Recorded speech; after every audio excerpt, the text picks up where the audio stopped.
Merci Seigneur, toi qui tiens le souffle de vie. Oh papa, nous te disons merci. Merci papa pour le souffle de vie que tu tiens papa. Merci pour la force que tu nous donnes papa. Merci Seigneur pour ta présence dans notre vie. Merci pour ta grâce dans le nom puissant de Jésus. Merci pour la joie que tu nous donnes dans le nom puissant de Jésus. Merci pour ta puissance papa. Merci dans le nom de Jésus de Nazareth. Merci en tout lieu et en tout instant parce que Seigneur, tu es le Dieu puissant. Tu es l'alpha et l'oméga. Tu es le maître des temps et de toutes circonstances. Oh, béni soit ton nom, papa. Béni soit ton nom, papa. Béni soit ton nom, papa. Dans le nom puissant de Jésus. Merci, papa. Au nom de Jésus. Merci pour l'Église. Merci, papa, pour l'Église. Merci, papa. Merci pour ma famille. Merci, papa, pour les prêtres. Merci pour les hommes de Dieu, papa. Merci, papa, pour tous tes appelés, papa. Merci dans le nom puissant de Jésus. Merci pour ton Église, papa. Merci, papa. Merci pour la vie que tu nous donnes. Merci pour la vie que tu donnes à l'Église. Merci pour les miracles que tu fais avec l'Église. Merci dans le nom puissant de Jésus de Nazareth. Merci, papa, pour la guérison que tu donnes. Merci de ce que, oh papa, maintenant même, un malade se lève maintenant parce que ton nom est invoqué dans sa vie maintenant. Parce que ton nom est invoqué dans sa maison. Parce que ton nom est invoqué sur sa situation. Dans le nom puissant de Jésus de Nazareth. Oui, à l'écoute, oh nom puissant de Jésus de Nazareth, de ce passage, papa, de cette vidéo, papa, que ton nom se manifeste, que ton onction se manifeste dans sa vie et que la guérison soit dans le nom puissant de Jésus de Nazareth. Que béni soit ton nom, papa, parce que Seigneur, tu es le Dieu puissant. Toi qui es l'alpha et l'oméga, toi qui es le maître des temps, dans le nom de Jésus. Nous glorifions ton nom, nous exaltons ton nom, parce que Père, tu es le Dieu digne de toute adoration, de tout honneur, de toute élévation, dans le nom puissant de Jésus. Merci, Père, pour ton inspiration. Merci pour ton intelligence que tu nous octroies dans le nom puissant de Jésus de Nazareth. Merci, Seigneur, pour tout ce que tu fais dans nos vies, dans le nom puissant de Jésus. Merci de ce que tu veilles sur les chrétiens, de ce que tu veilles sur tes enfants, de ce que tu veilles sur toute la terre, afin que la grâce, la paix, la tranquillité, l'équilibre, la joie soient notre partage et que, Père, nous soyons tous dans le bonheur que toi tu veilles, que toi tu as voulu nous donner dans le nom puissant de Jésus. Merci Seigneur, dans le nom puissant de Jésus. Amen. Nous avons aujourd'hui le thème de cet enseignement qui est: les religieux peuvent-ils faire la politique? Nous nous sommes inspirés de ce que il y a de cela peut-être une semaine, voire 2 semaines, que sur les réseaux sociaux déjà, précisément dans la capitale ivoirienne, les prêtres d'Abidjan ont décidé de marcher, de marcher contre le pouvoir et de revendiquer. Et ils avaient même programmé une marche le 15. Et plusieurs personnes se sont opposées, que ce soit des chrétiens ou que ce soit même des païens, se sont opposés au fait que les chrétiens, les prêtres se sont levés et ont revendiqué et même programmé faire une grande marche. Chacun y allait avec sa capacité de nuisance ou de pouvoir influencer ces hommes-là. Donc sur les réseaux sociaux, on a vu d'autres personnes qui sont allées contre, on a vu d'autres personnes qui étaient pour. Et je vais parler de ceux qui vont contre.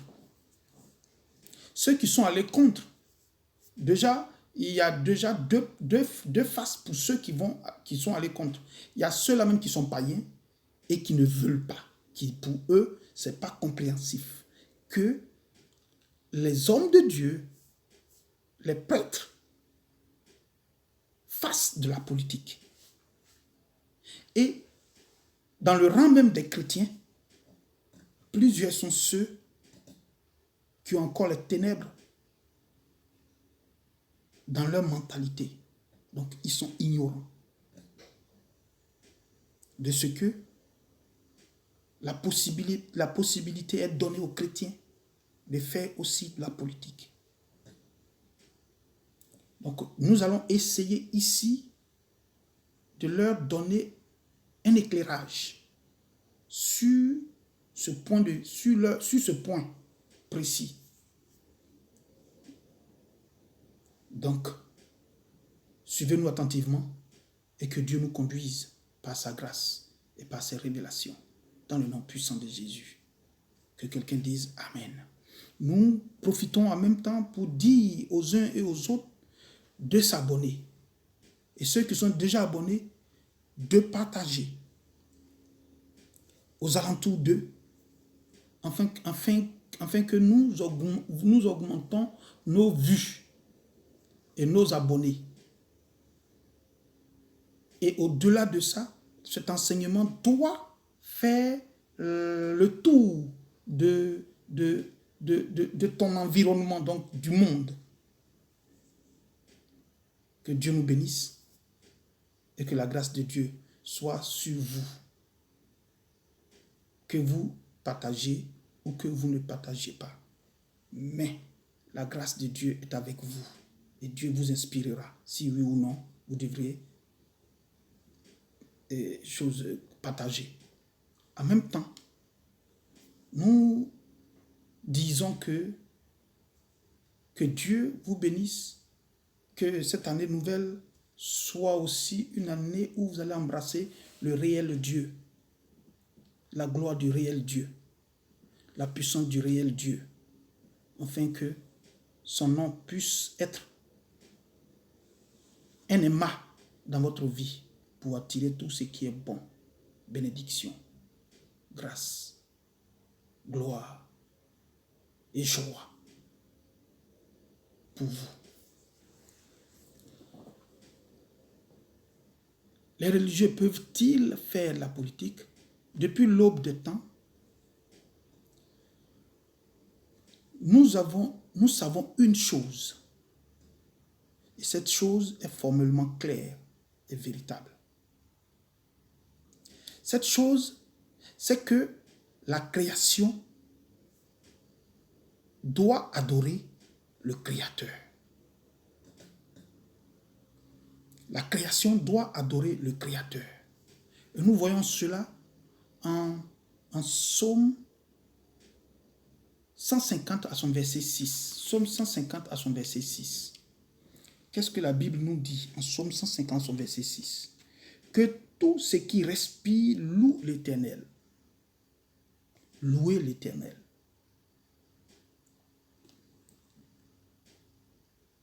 L'homme, le but premier de la création de l'homme, c'est de glorifier Dieu, c'est de magnifier Dieu, c'est d'adorer Dieu. C'est justement pourquoi Dieu a créé sa créature à sa ressemblance et à son image. C'était pour l'adorer. Alléluia. Mais avec la chute du premier Adam et de sa femme, nous, les descendants de cet Adam, nous avons refusé la théocratie.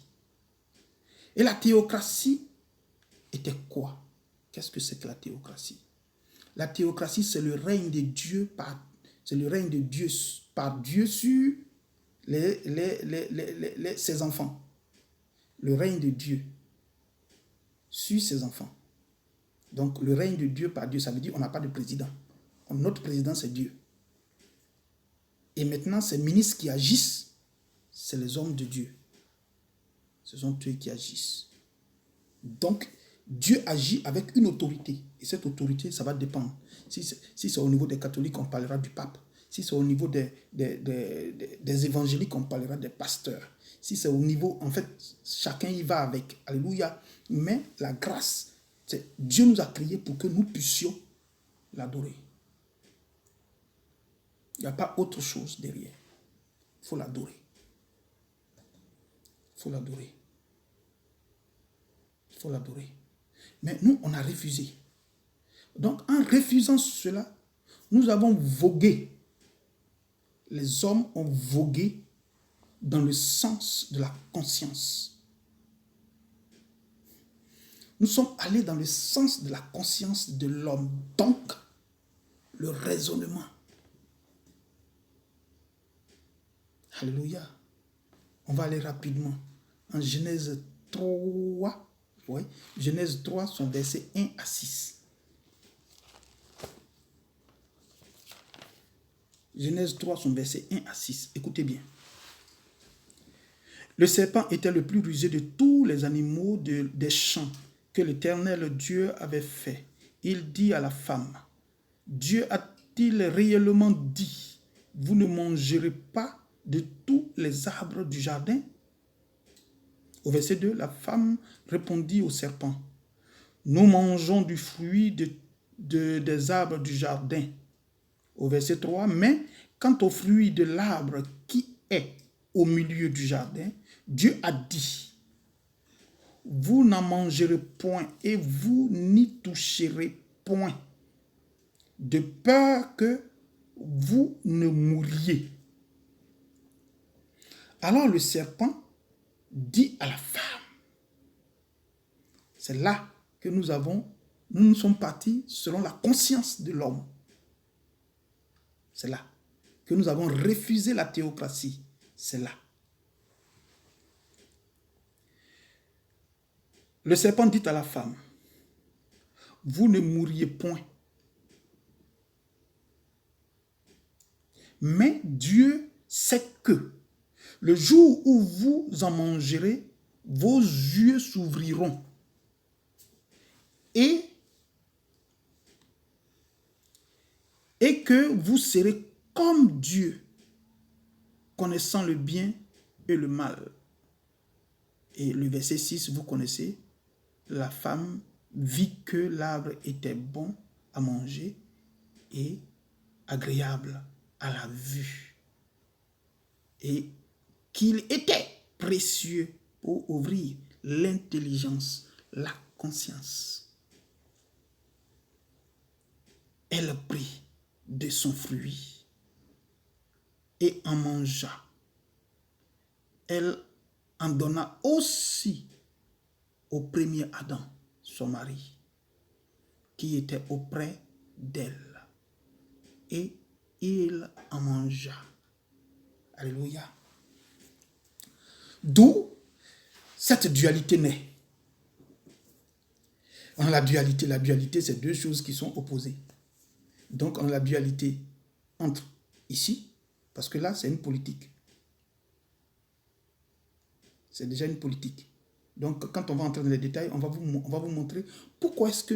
En fait, c'est là que le mot de la politique, le mot politique prend son essence, prend sa force.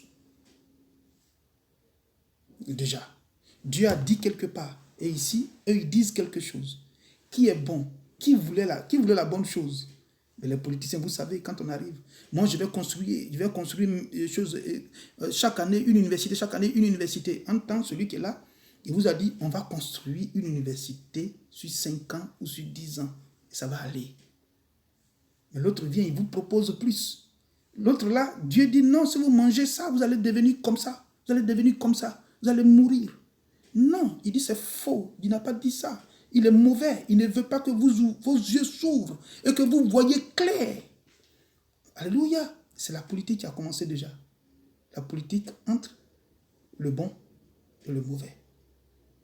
C'est à nous de savoir qui est bon ou qui n'est pas mauvais. En fait, qui est bon ou qui est mauvais. Alléluia. Donc, d'où la dualité, la religion et le pouvoir d'État qui s'opposent depuis belle lurette. Pouvoir spirituel et pouvoir temporel. Alléluia. Le pouvoir spirituel émane de la puissance de l'Éternel, de Dieu, de la puissance de l'Éternel. Émane de Dieu.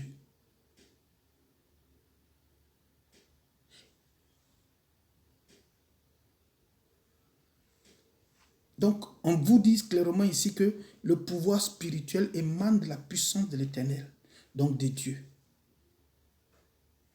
Et cette puissance-là est confondue, sinon était confondue. Cette puissance spirituelle était confondue avec le pouvoir religieux. Donc, ce pouvoir religieux s'était confondu, donc découlant de l'Église. Ça veut dire que tout ça était dans la position, était dans l'Église. Tout ça était dans l'Église et incarné dans une personne. Donc, si c'est à l'Église catholique, on vous parlera du pape. Ça veut dire quoi? Ça veut dire que la puissance spirituelle, Dieu, qui est avec Dieu, cette puissance spirituelle-là est confondue avec la puissance religieuse qui est donnée à l'Église. Je vous ai donné le pouvoir. Tout pouvoir m'a été donné. Moi, je vous donne le pouvoir. Et donc, en vous donnant le pouvoir, ça est là. Ça, c'est la puissance spirituelle, mais qui est dans la puissance religieuse. Et cette puissance religieuse, aujourd'hui, quand on parle, nous, en tant que chrétiens, nous parlons de l'Église. Donc, l'Église possède ça.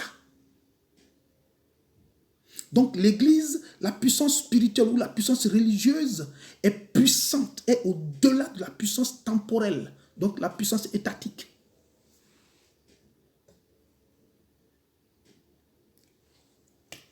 Donc, en un mot, on pourra vous dire que c'est certainement la religion est la mère de la politique. La religion est la mère de la politique. Alléluia. Donc, voilà que si c'était comme des personnes, parce que tout ça, ça découle de l'Église, et cette autorité qui est sur l'Église, peut-être selon ta position catholique, c'est le pape, selon ta position évangélique, c'est le pasteur, le prophète, ainsi de suite. L'expression pouvoir temporel désigne essentiellement le pouvoir politique souverain, pouvoir qui règne en effet dans le domaine du relatif, de la réalité. Or, nous sommes dans un gouvernement qui règne sur le spirituel, qui règne sur la vérité spirituelle. Or, ils sont ici dans ce monde, les politiciens, et ils vivent sur le relatif. Ce qu'ils voient, ce qu'ils touchent. C'est sur ça qu'ils règnent. Ils ne règnent pas sur autre chose. Ils ne règnent pas sur autre chose. Donc voilà. Donc le pouvoir pouvoir qui règne en effet dans le domaine du relatif gouverné par le temps. Donc le domaine du relatif est gouverné par le temps.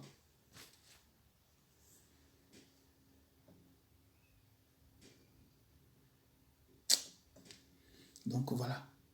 Or, vous savez le temps de Dieu. Nous sommes dans le temps chronos, donc temporel. Or, lui, il est dans le temps... je reviens. Il est dans un temps qui ne joue pas sur lui. Mais lui, il joue sur le temps. Il est dans le temps Kalios. Donc, ici, on peut dire rapidement, comme je vous l'ai dit, vu ces explications, nous pouvons affirmer que la religion est la mère de la politique. Les évolutions, ça veut dire, si ça a commencé quelque part, c'est qu'il y a quelque chose qui a fait jusqu'à ce que nous, on devienne aujourd'hui chrétiens.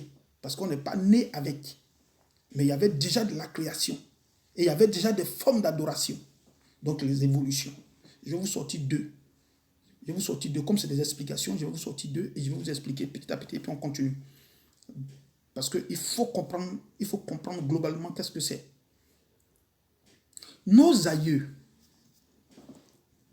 se sont familiarisés, nos aïeux déjà, c'est-à-dire que après Adam et Ève et tout ça, comment ils se sont familiarisés pour l'adoration? Parce qu'après la chute, qu'est-ce qui va se passer? Ils vont quitter. Ils vont quitter. Parce qu'il est devenu conscient. Parce que, en fait, qu'est-ce que Dieu voulait? Dieu, dans sa politique, il dit, je préfère que tu sois inconscient. Ça dit, sois inconscient. Et que dans l'état de ton inconscience, que cette inconscience soit pour toi un état salvateur. Ça veut dire que dans ton inconscience, tu es sauvé. Mais dans ta conscience, selon toi, homme, tu meurs.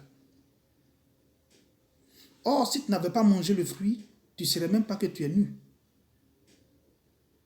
Et tu serais resté inconscient, mais sauvé. Mais quand tu prends aujourd'hui la responsabilité d'être très conscient, tu es conscient et tu es relativement conscient. Et cette conscience t'amène à la mort. Parce que c'est ce qu'il a dit. Il a dit, ça va ouvrir ton intelligence. Quel type d'intelligence tu as, toi, aujourd'hui? Et Dieu dit dans sa parole, je cherche un homme intelligent. Psaume 14, verset 2. Donc, tout ça, c'est à revoir. Mais on va continuer. Donc, nos aïeux se sont familiarisés avec la momification des corps. Et quand ils se sont familiarisés avec la momification des corps dans les pays tels que en Égypte, et il y a encore d'autres dans d'autres parties du monde, il y a d'autres personnes qui le faisaient. Il y a d'autres races qui le faisaient ou encore d'autres peuples qui le faisaient. Ça veut dire que nos parents se sont familiarisés avec la momification. Et vous savez que la momification était vraiment une chose effective au niveau de l'Égypte. Donc, c'est comme on appelle, ces Égyptiens adoraient les pharaons morts. Donc, par moment, on faisait sortir les corps. Donc, on exhumait les corps de leur lieu de sépulture et on les déposait au vu et au su de chacun. Et puis, on fait les adorations. Et quand on finit ces adorations, on les ramène dans leur lieu. Et on attend la nouvelle, une nouvelle adoration. Et ça se faisait. Ça veut dire qu'il y a d'autres peuples, c'était pas dans les pyramides, c'était même dans des petites cages. Aujourd'hui, on appelle des mausolées et autres consorts. Donc, on faisait une petite maisonnée et puis on les travaille afin qu'ils ne pourrissent pas, mais qu'ils sèchent et qu'ils soient là. Donc, ils les reprennent de sa petite cage. Donc, ils faisaient les adorations par exhumation ou par sortie. Donc, par exhumation ou par sortie. On le prend de sa cage et puis on le dépose. Et puis quand on le dépose, on finit de faire l'adoration, paf, on le met, on le retourne. Et cette adoration a continué.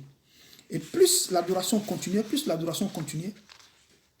et l'homme gagnait comment on appelle ça, il gagnait sa joie, sa paix, sa tranquillité. Parce que pour lui, cette relation est faite en son temps, dans cette époque, ou à cette époque, c'était avec son Dieu qu'il était en connexion. Donc déjà, l'adoration se faisait. Donc la religion se faisait. Amen. Hein? Puis, l'adoration des animaux succéda à cette première. Donc, l'adoration des morts. Durant toutes ces périodes, des règles ou des lois régissaient les familles, les groupes de personnes et même les tribus. Et même les tribus. Amen. Qu'est-ce que ça veut dire? Ça veut dire que, pendant que, en fait, cette époque, la première époque où on adorait par exhumation et autres, tout ça, c'est une forme, ça veut dire qu'ils étaient à la recherche d'une forme, ils étaient à la recherche de Dieu, de l'adoration de Dieu. Et donc, pour eux, c'est Dieu. Quand ils vont donner de la nourriture, ils vont toujours appeler Dieu. Ils vont toujours dire Lag, Balé, Nyamien. Ils vont toujours dire Nyansua. Ils vont dire quelque chose ils vont dire Yuya. Ils vont dire ça. Ils vont toujours dire ça. Ils vont déposer. Donc, c'est une relation qu'ils cherchaient. Ils cherchaient cette relation. Ils cherchaient forcément cette relation. Donc, quand ils vont te dire Nzambé, ils vont te dire Bali, ils vont te dire Allah. Ils vont toujours te dire ces genres de choses. Qu'est-ce que ça veut dire? Ça veut dire qu'ils étaient en train de chercher qui est Dieu. L'adoration, où ça va avec Dieu. Et tu vas voir que pendant qu'ils faisaient tout ça, ils avaient cerné un certain nombre de points pour que dans une famille, l'enfant respecte la mère et la mère respecte le mari. Donc, la vie était codifiée. Déjà, en leur temps.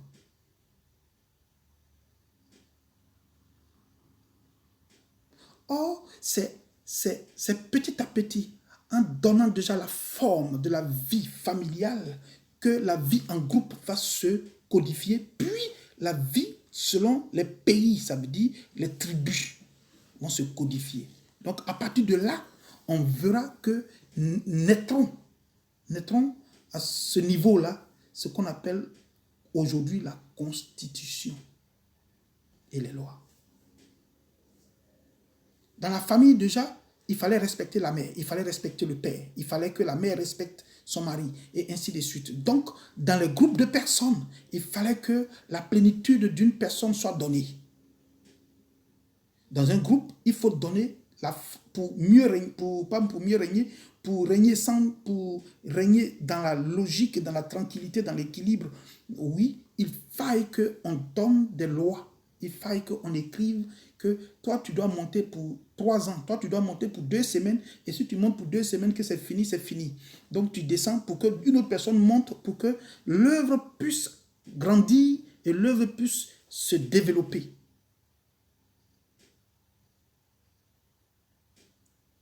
C'est en cela que dans un groupe de personnes, des personnes vont vouloir, ils vont vouloir être au-dessus. Mais s'ils veulent être au-dessus, ils doivent respecter les critères. On ne refusait pas, mais on demandait, est-ce qu'il est de cette tribu? Est-ce qu'il est de cette maison? Est-ce qu'il est? Est-ce que vous voyez? Ainsi de suite, ainsi de suite, ainsi de suite. Donc, c'est comme ça. Et donc, la tribu, et c'est comme ça c'est fait. Donc, vous allez voir que dans cette partie, on comprendra beaucoup de choses. Donc, c'est là que naîtra beaucoup de points de vue sur le plan droit, sur le plan devoir, et ainsi de suite. Nous ne voulons pas entrer dans la profondeur. Nous sommes là juste pour vous donner la superficie des choses, pour vous dire pourquoi un homme de Dieu doit et peut faire la politique. L'homme, dans son état primitif, avait cette intelligence de gestion ou de codification de sa vie et de son environnement. Dieu a pensé à tout. Dieu n'a pas pensé seulement que... Non, Dieu a pensé à tout. Dieu, il a pensé à tout. Tout est là, tout est biblique. On va dans Genèse 1, à son verset 26, jusqu'au verset 28. Genèse 1, il dit, verset 26, excusez-moi, puis Dieu dit, faisons l'homme à notre image et à notre ressemblance. Parce que déjà, à son image, à sa ressemblance, en haut là-bas déjà, il y avait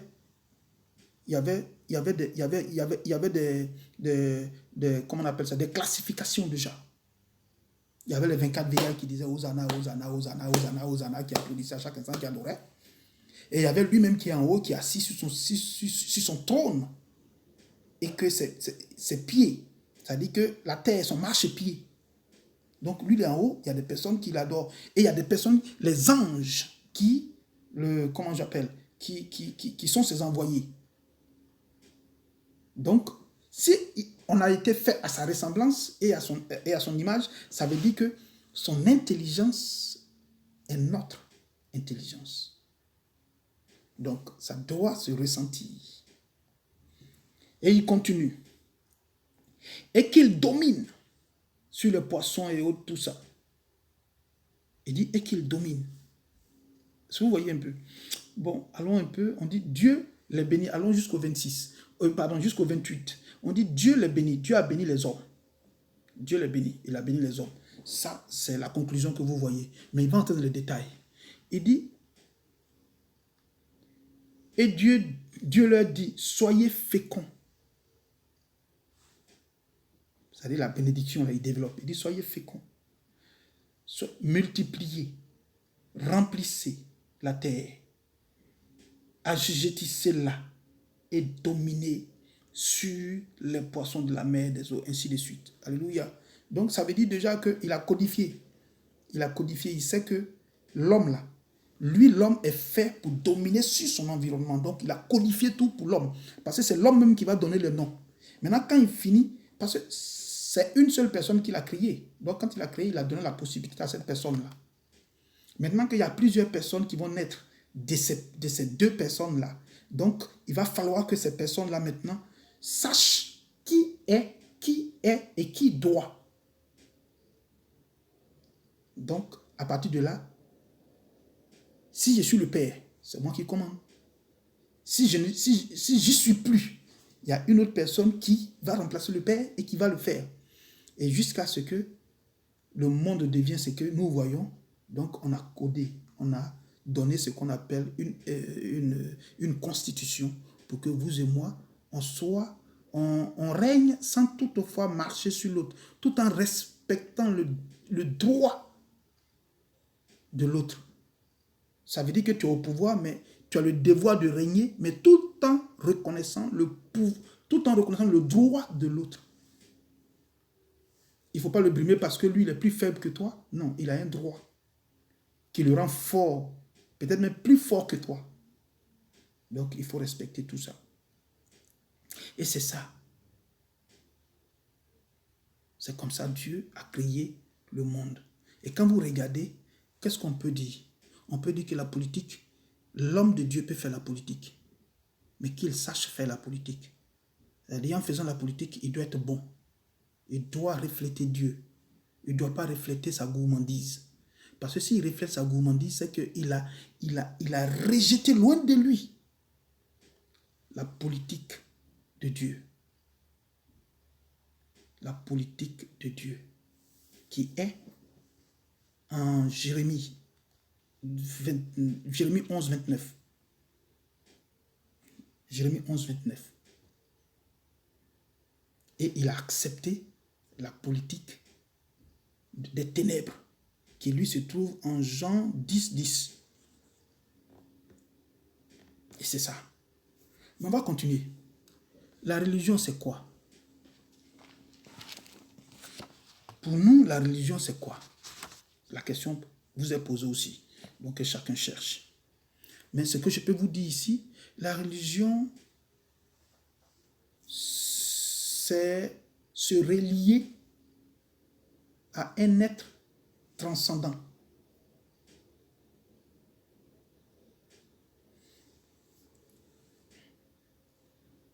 Ça veut dire quoi? Ça veut dire que c'est se relier à un être transcendant. Relier, en fait, la religion même vient du mot relegare. Relegare qui est grec, qui veut dire se relier à un être transcendant. Donc un être de la transcendance qui est en haut. Donc, et qui est à la fois, il est en haut, mais il est à la fois hors du monde. Donc il est à l'extérieur du monde. C'est ça, la religion pour moi. Amen. Et là, bon, on peut dire, on peut se baser sur Matthieu 16, 18.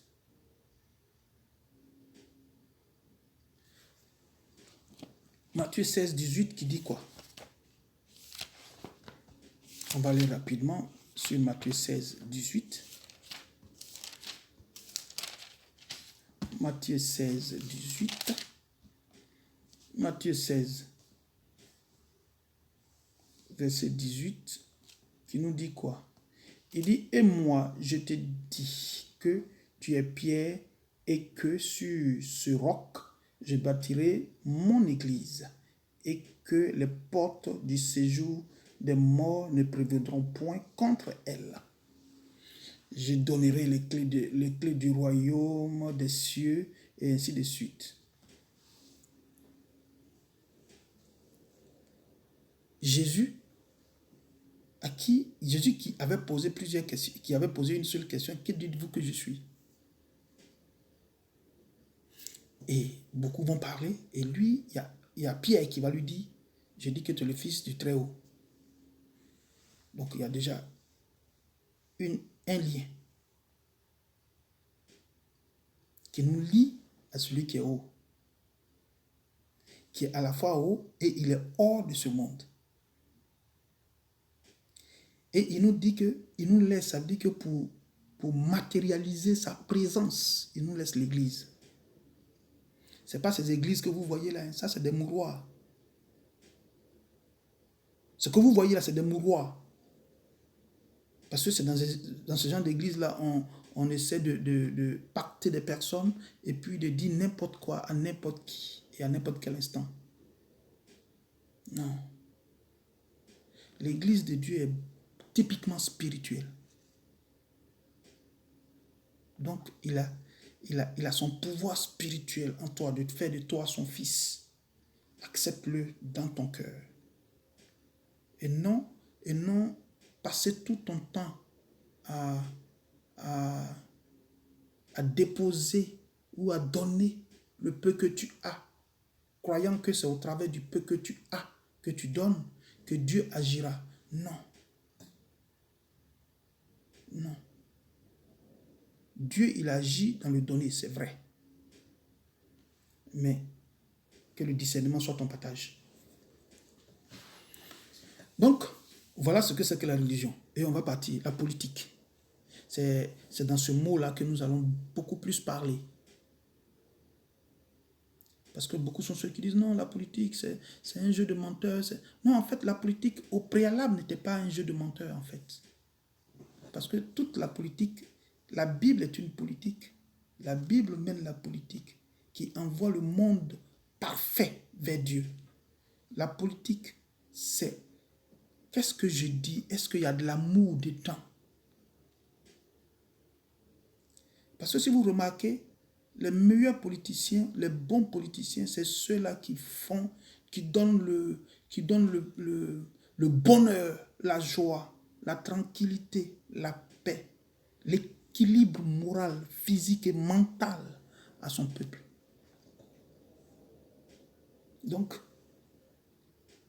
d'où sort le mensonge? Non, dans la politique, il n'y a pas de mensonge. On peut faire la politique sans mentir parce que au départ, la politique n'a pas été mensonge. C'est le diable, c'est les ténèbres. En fait, les ténèbres, quand ils arrivent, ils te donnent l'ignorance. Parce que ténèbres veut dire ignorance.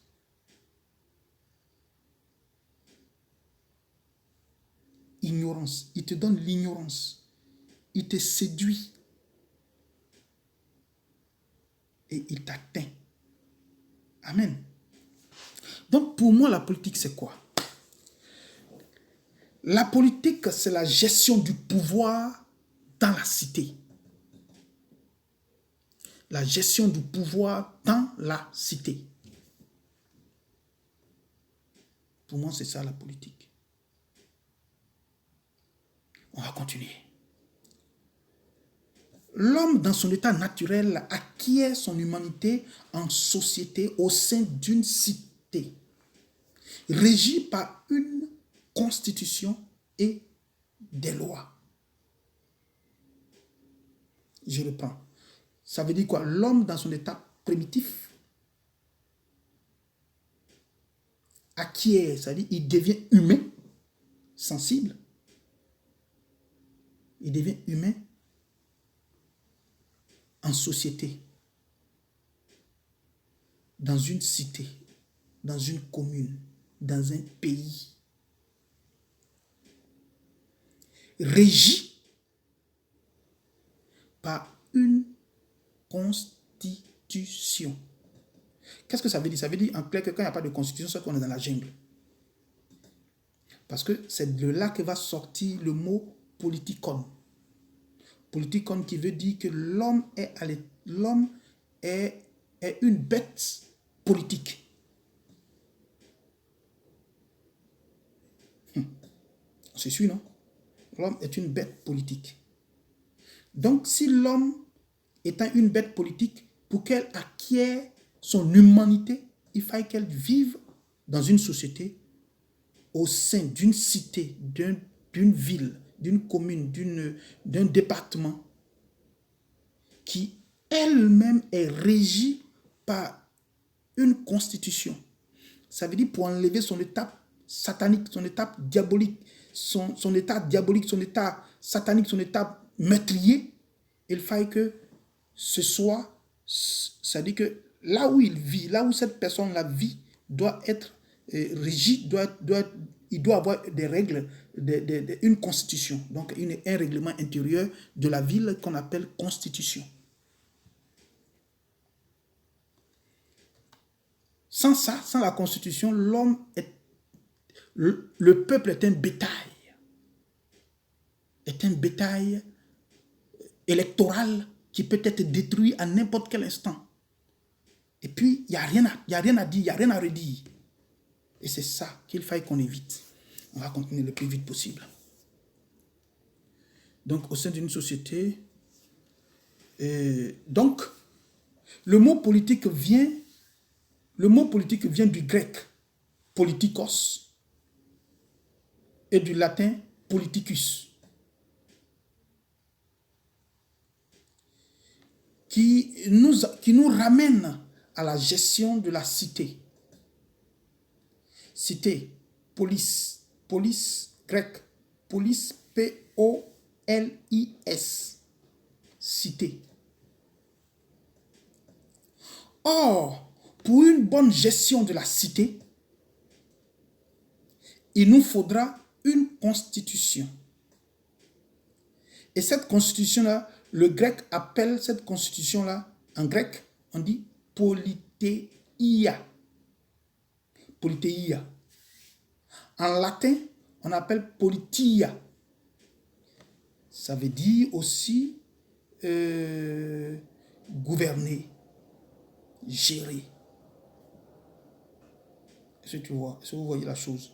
Donc, et puis, on a des lois. Mais vous allez comprendre que dans toute cette jungle de mots, il y a 3 grands mots qui sortiront à partir de politikos, à partir de la politique. On a politikos, on a politeia, on a politiqué. Pas avec Q, U, accent aigu, non, c'est K, c'est du grec. Amen. Mais qu'est-ce que ça veut dire, ces 3 mots? La politique, donc politikos, c'est la vie en société. La politique qui gère la vie en société, au sein d'une cité. On nous dit, bon, aujourd'hui, on ne veut pas que les prêtres marchent. Celui qui marche, si le prêtre marche, chacun a son petit prêtre. Ça, c'est la politique. Ou encore, on vous dit que si tu voles, si tu ne respectes pas les feux, voilà les amendes que tu vas payer. Ça, c'est de la politique. C'est ce qu'on appelle politikos. Ça veut dire, il y a un règlement que tu dois, il y a des lois que tu dois respecter. Ça, c'est la politique. C'est ce que toi et moi, on voit là. Voilà. Nous qui ne sommes pas dans la politique là. Ce que toi et moi, on voit clair comme ça là, c'est ce qu'on appelle politique. Maintenant, on va un peu plus en profondeur. Parce que beaucoup d'hommes parlent de constitution, constitution. Bon, la constitution, je ne peux pas vous donner le développement en choses, en droit. Je n'ai jamais fait de droit, donc je ne peux pas. Mais je crois bien que si Dieu me permet un autre jour, je pourrais vous donner ça si je vois ça quelque part. Mais politia, c'est la science politique, en fait. C'est la branche scientifique de la politique qui, lui, décrit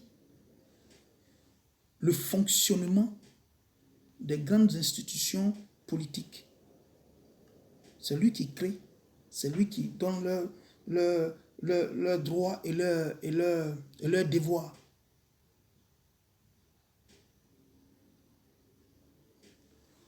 C'est lui qui dit que CEI doit faire ça. CEI doit, c'est comme ça. Voilà comment on doit, comme on appelle, voilà comment on doit former la CEI. Et c'est lui qui dit que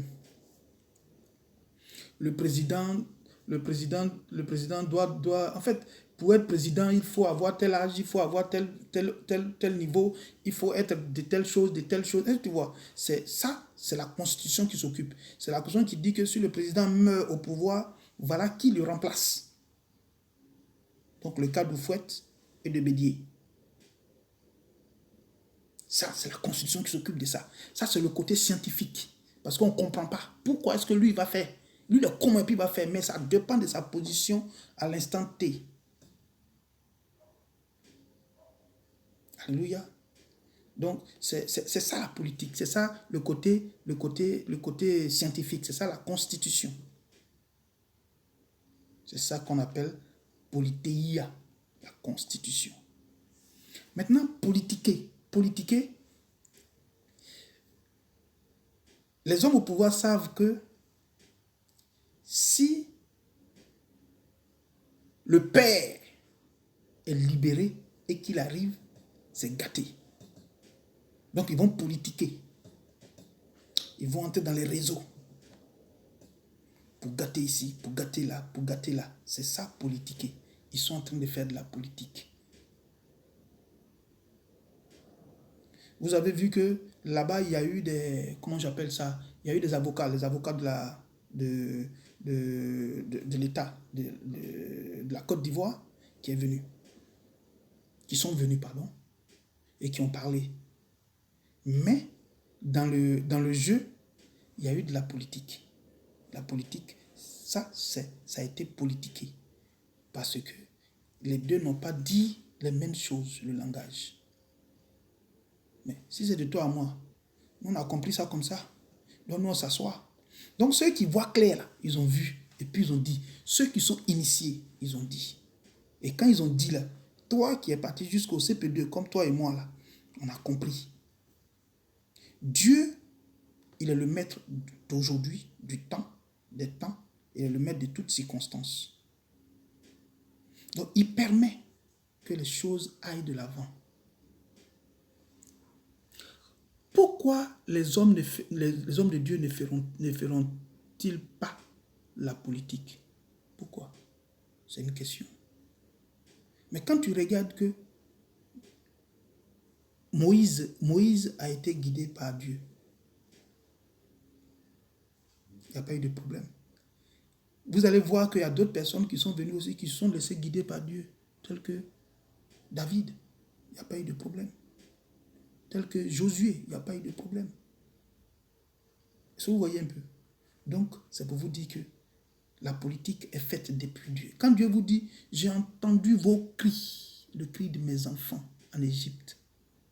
Mais il veut changer. La politique, c'est quoi? C'est changer la vie des autres en bon, en bien, et non en mal. Alléluia. Donc, pour étayer ça, c'était juste une introduction. On va prendre les passages bibliques suivants. On va prendre 1 Samuel 8 à son verset 5 à 7. Et nous allons essayer de parler.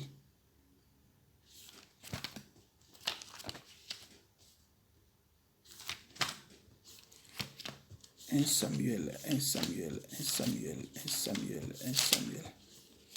Ok. 1 Samuel 8.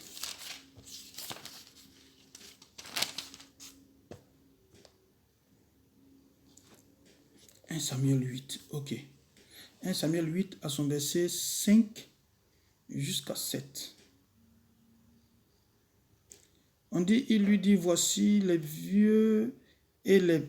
Ouais, on dit, voici, tu es vieux et tes fils ne marchent point sur tes traces.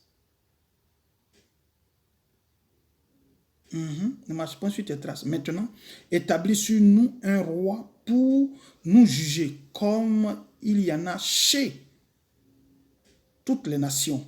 Samuel vit avec des déplaisirs qu'il disait, donne-nous un roi pour nous juger. Et Samuel pria l'Éternel. L'Éternel dit à Samuel, écoute la voix du peuple dans tout ce qu'il te dira, car ce n'est pas toi qu'il rejette, c'est moi qu'il rejette, afin que je ne règne plus sur eux. Afin que je ne règne plus sur eux. Vous comprendrez que les choses sont difficiles à comprendre. Mais c'est ça en fait. Mais c'est ça. C'est ça. Donc le roi Saül, ici, les hommes disent à Samuel que tes fils ne marchent pas sur tes traces et toi tu te fais vieux. Donc tu ne peux pas nous gérer. Et donc comme tu te fais vieux, tu ne peux plus nous gérer. Et donc Samuel a vu ça comme une insulte, comme un truc pas du tout de bon, pas du tout bon. Et donc Samuel va prier Dieu. Et Dieu va lui dire, non Samuel, c'est pas de toi qu'il parle, c'est plutôt de moi qu'il parle. Ils ne veulent plus que je sois sur eux. Donc donne-leur ce qu'ils veulent, écoute-leur et dis. Donc Dieu dit, ok Samuel va. Donc trouve-leur ce qu'eux ils veulent. Et c'est ainsi qu'on a mis Saül. Bon, quand on a mis Saül, vous n'avez pas vu comment est-ce que Saül s'est comporté? Je ne vais pas entrer trop dans la profondeur, parce que je suis là pour vous dire juste pour les comparaisons, et puis voilà, laisser comme ça, pour que chacun comprenne que le droit à la politique pour les hommes de Dieu est noble, pourvu qu'ils fassent de la bonne politique, c'est tout. Vous allez voir que ce roi-là, quand on a mis Saül en tant que roi, il va manquer aux fondamentaux de choses, comme on appelle ça, du peuple. Ça veut dire, là où il ne doit pas être lui en tant que roi, c'est là qu'il est. Ce qu'il ne doit pas faire, c'est ce qu'il fait. Ici, déjà, ils ont refusé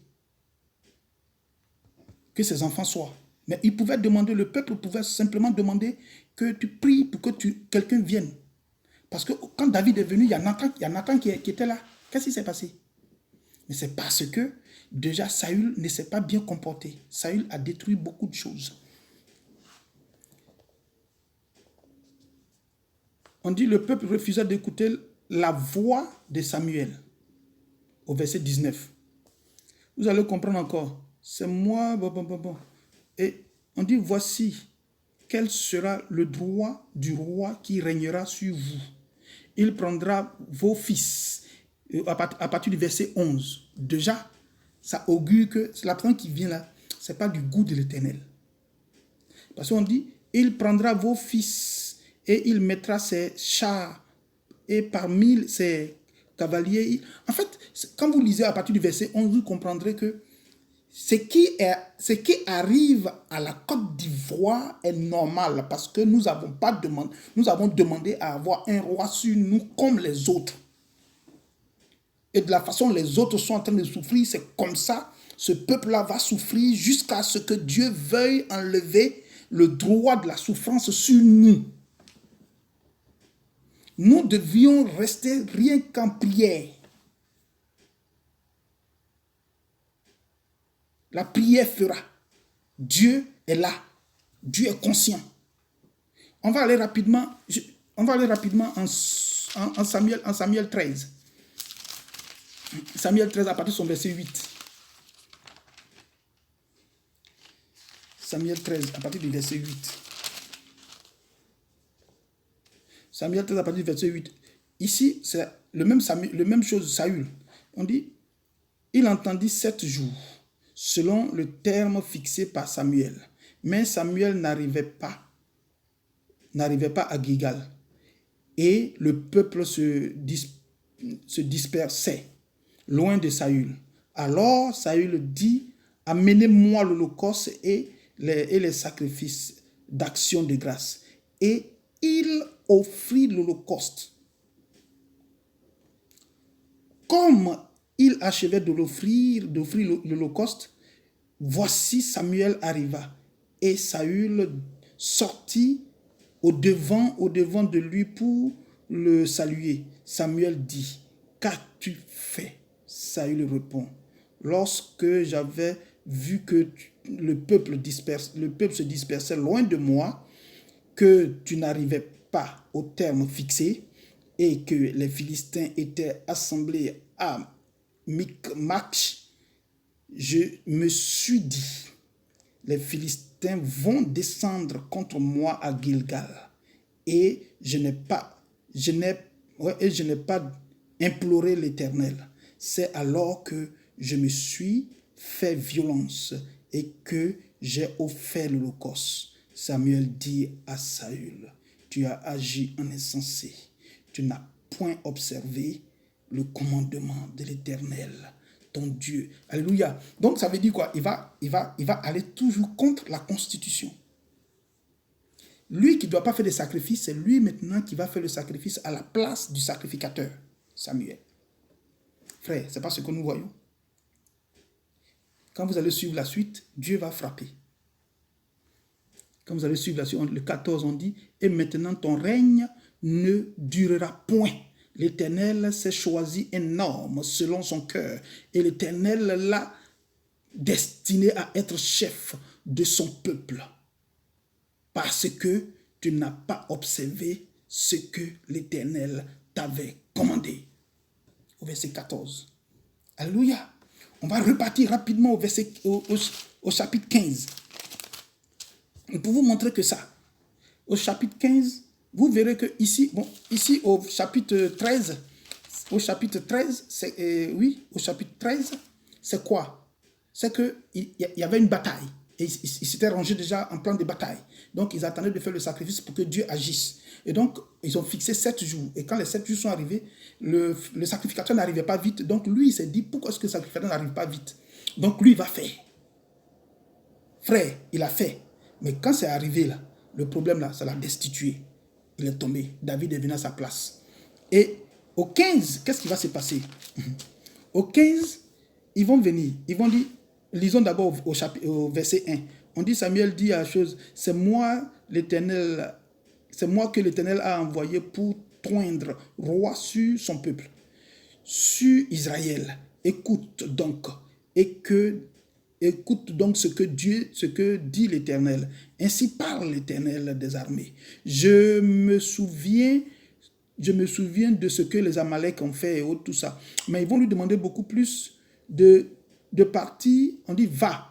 Au verset 3, on dit va maintenant, frappe Amalek et dévoué par... On dit va maintenant, frappe Amalek et dévoué par interdit tout ce qui lui appartient. Tu ne l'épargneras point et tu feras mourir hommes, femmes, enfants et nourrissons, bœufs, brebis, chameaux, ânes et ânes. Saül convoqua. Et ainsi, Saül est parti et il a convoqué. Ça, c'est l'ordre que Dieu donne. Ça, c'est ce que Dieu donne. Compte tenu de ce qui s'est passé, donc Dieu dit va et puis fais ça. Parce que si Dieu dit ça, c'est que Dieu sait pourquoi. Maintenant, lui, il va partir. Quand lui, il va partir en guerre, au verset 7, il ne va pas faire ce qu'on a dit. On dit Saül bâtit Amalek depuis Avila jusqu'à Chour, qui est en face de l'Égypte. Il prit vivant Agag, ça veut dire le roi d'Amalek, et il dévoua par interdit tout le peuple en le passant au fil de l'épée. Mais Saül et le peuple épargnaient Agag et les meilleures brebis, les meilleurs bœufs, les meilleures bêtes de la seconde portée, les agneaux gras et tout ce qu'il y avait de bon.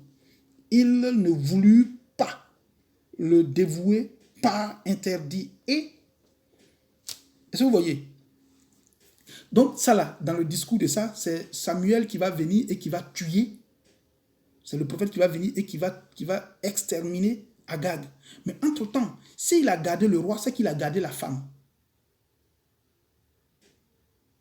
Or, pendant qu'il gardait la femme, ça c'est l'histoire qui te démontre ça. Et tu vas voir ça dans le livre de Esther. Vous allez voir dans le livre de Esther. Et que le roi, il y a un enfant qui va venir et puis qui va s'opposer aux enfants choses hébreux. Et il va même vouloir tuer tous les enfants d'hébreux. C'est celui-là, Aman. C'est celui-là qui est le descendant de l'enfant qui est né de cette femme-là. Donc 500 ans après.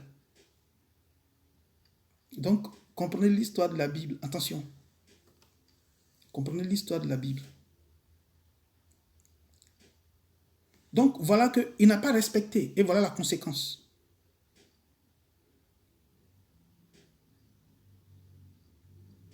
Donc, voilà un peu ce que Dieu peut faire pour celui qui ne respecte pas. Surtout un chef. Surtout un président. Surtout. Ici, on parle de roi. De nos jours, on parle de président.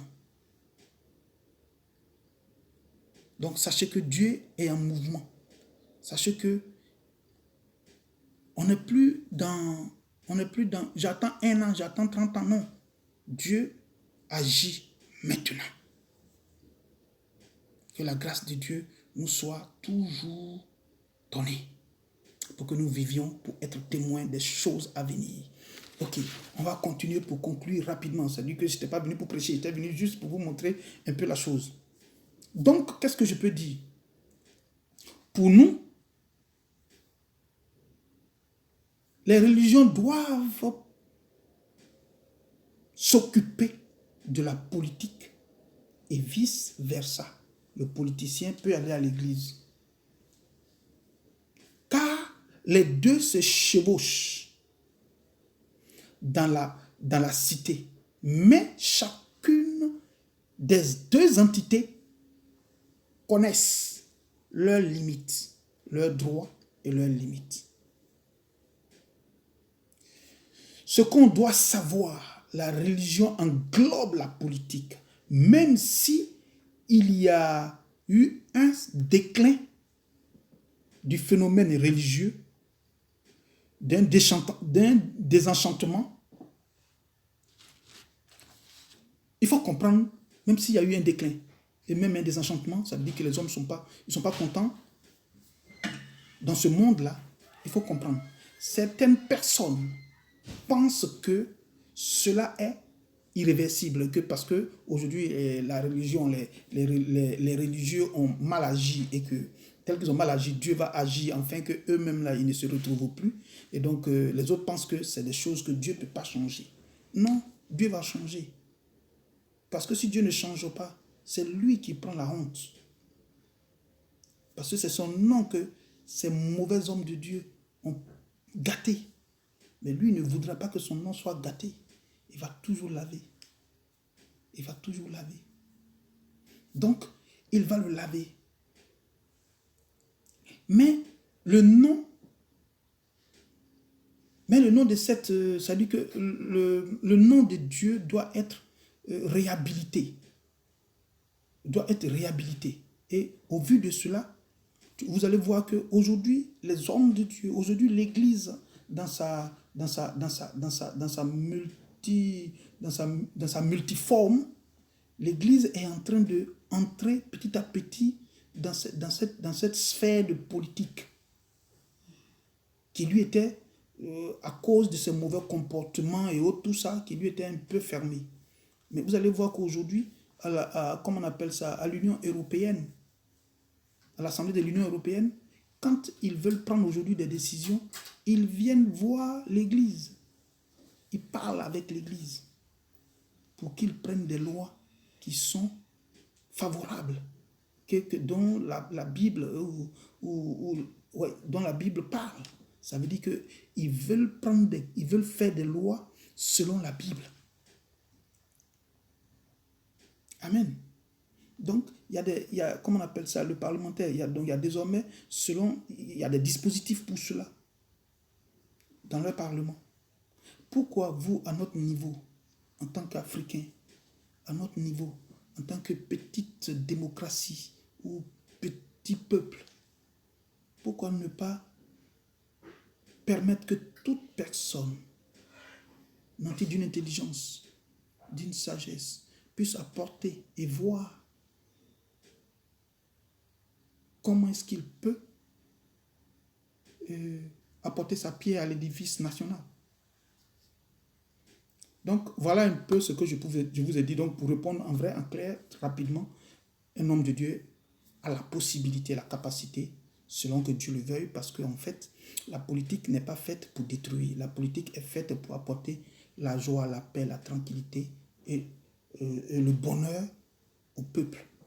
Et nous, en tant que chrétiens, et vous, en tant que fidèles, en tant que politiciens, votre droit, votre devoir, c'est de faire de la politique de sorte que nous aussi, nous continuons aussi dans le côté religieux et de rendre joli, de rendre beau le monde pour que nous puissions tous remettre ce monde-là à l'Éternel. Ça veut dire qu'on retourne à Adam, à Éden, pour pouvoir remettre dans les mains de l'Éternel son Éden. Que Dieu nous bénisse, que la gloire de l'Éternel soit avec nous, dans le nom puissant de Jésus. Amen. Nous allons continuer un peu en chant. On a juste 2 petites minutes.